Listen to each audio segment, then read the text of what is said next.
tiga hal yang dilakukan oleh Nabi Shallallahu Alaihi Wasallam ketika menyambut datangnya 10 akhir Ramadan. Yang pertama, kana Rasulullah Shallallahu Alaihi Wasallam idza dakhala al-ashr al-awakhir shadda ma'zarahu. Sesungguhnya Nabi Shallallahu Alaihi Wasallam ketika masuk 10 akhir Ramadan, shadda ma'zarahu, mengikat kencang sarungnya, ai al-i'tizal anin nisa, atau artinya Nabi Shallallahu Alaihi Wasallam menjauhi istri-istrinya, bukan diceraikan istrinya, tetapi Nabi ingin konsentrasi penuh menghadapi kemuliaan-kemuliaan besar di malam Lailatul Qadar. Apa yang dilakukan oleh Nabi dalam konsentrasinya? Al-i'tikaf. Nabi beriktikaf di masjid karena i'tikaf adalah sarana terbaik untuk mendapatkan Lailatul Qadar. Karena ketika seorang hamba i'tikaf, dia berada di rumah Allah. Dia menjadi tetamunya Allah. Dia berkumpul bersama para malaikatnya Allah. Dan dia duduk dengan saudara-saudara hamba Allah yang mulia. Maka itu merupakan sarana terbaik untuk mendapatkan malam kemuliaan besar tersebut. Maka ditanya, limadha i'takafan Nabi sallallahu alaihi wasallam fil ashril awakhir? Kenapa sampai Nabi sallallahu alaihi wasallam beriktikaf di 10 akhir Ramadan? Jawabnya adalah iltimasan li Lailatul Qadar. Karena Nabi sallallahu alaihi wasallam ingin mendapatkan malam kemuliaan tersebut.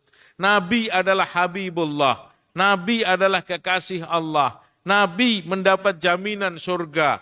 Tapi begitu semangat Nabi untuk mencari malam kemuliaan, sehingga beliau sallallahu alaihi wasallam mencontohkan kepada kita untuk bersungguh-sungguh di 10 akhir bulan suci Ramadan. Amalan yang kedua adalah wa ahya lailuhu, menghidupkan malam-malam di 10 akhir Ramadan. Menghidupkan malam-malam dengan amal-amal khusus, bis salati wad dzikri wad du'a.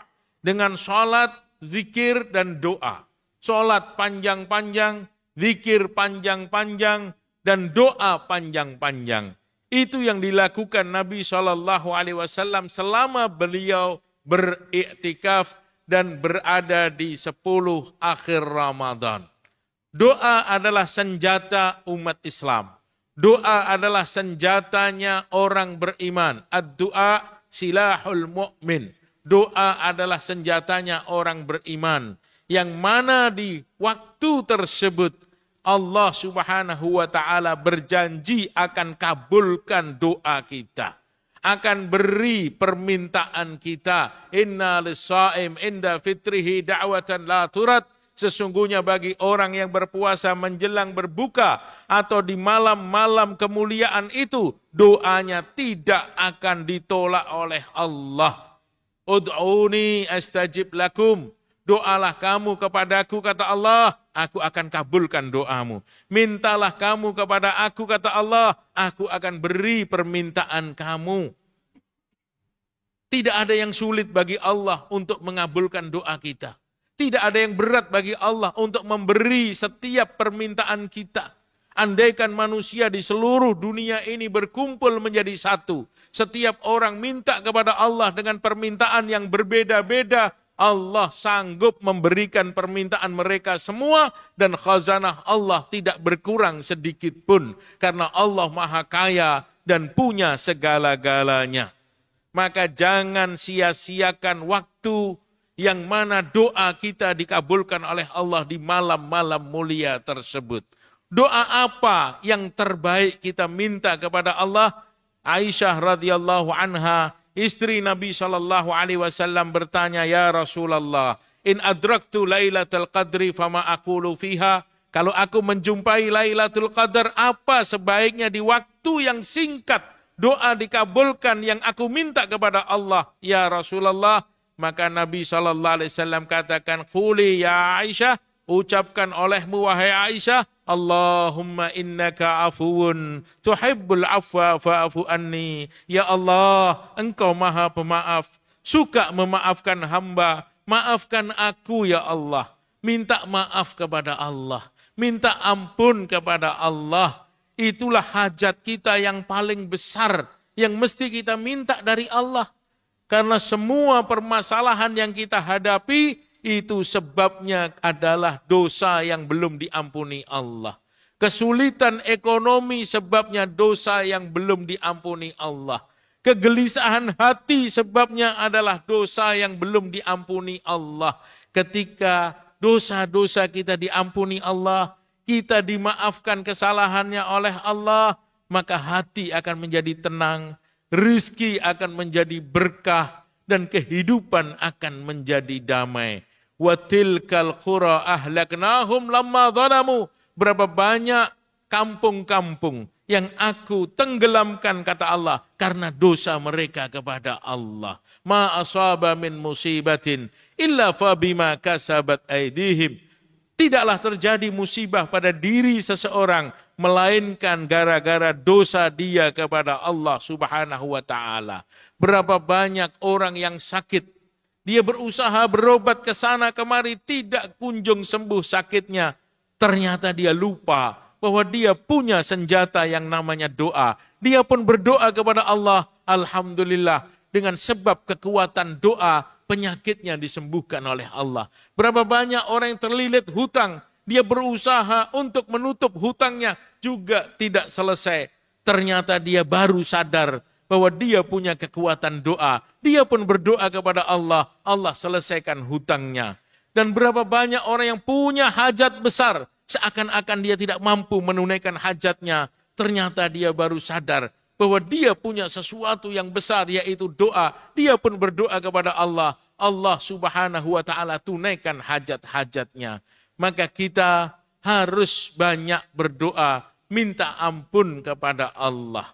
Suatu hari Syekh Abu Hanifah rahimahullah didatangi murid-muridnya, mengadukan permasalahan yang berbeda-beda kepadanya. Satu orang datang mengatakan, ya Syekh, saya sudah banyak anak, tapi anak saya semuanya wanita, tidak punya anak lelaki. Syekh mengatakan, kamu banyak istighfar kepada Allah. Orang lain datang mengatakan, Syekh, saya sudah lama menikah, belum juga dikaruniai seorang anak. Bagaimana caranya? Syekh mengatakan, banyak istighfar kepada Allah. Orang lain datang mengatakan, Syekh, ekonomi saya selalu bermasalah. Syekh katakan, kau banyak istighfar kepada Allah. Orang lain datang mengatakan, kebun saya kering. Syekh mengatakan, kau banyak istighfar kepada Allah. Permasalahan yang berbeda-beda, jawaban Syekh satu, disuruh minta maaf dan minta ampun kepada Allah. Setelah itu, Syekh membacakan ayat Al-Quran. Wa qultu astaghfiru rabbakum innahu kana ghaffara yursilis samaa'a 'alaikum midrara wa yumdidkum bi amwalin wa banin wa yaj'al lakum jannat wa yaj'al lakum anhara. Ketika doa kamu, istighfar kamu diterima oleh Allah, maka Allah akan berikan keturunan. Allah akan perbaiki taman-taman, kebun-kebun. Allah akan perbaiki ekonomi kamu. Semua masalah datang karena dosa kita yang belum terampunkan dari Allah Subhanahu wa taala. Ma'asyiral Jum'ah rahimakumullah. Amalan ketiga yang dilakukan oleh Nabi SAW di 10 akhir adalah wa aiqadha ahluhu. Nabi membangunkan istrinya, mengajak istrinya untuk sama-sama melakukan ibadah. Itu bukti bahwa seorang suami cinta istri. Dia tidak ingin meraih kemuliaan malam tersebut seorang diri, tapi dia juga ingin anak istrinya ikut mendapatkan malam kemuliaan tersebut.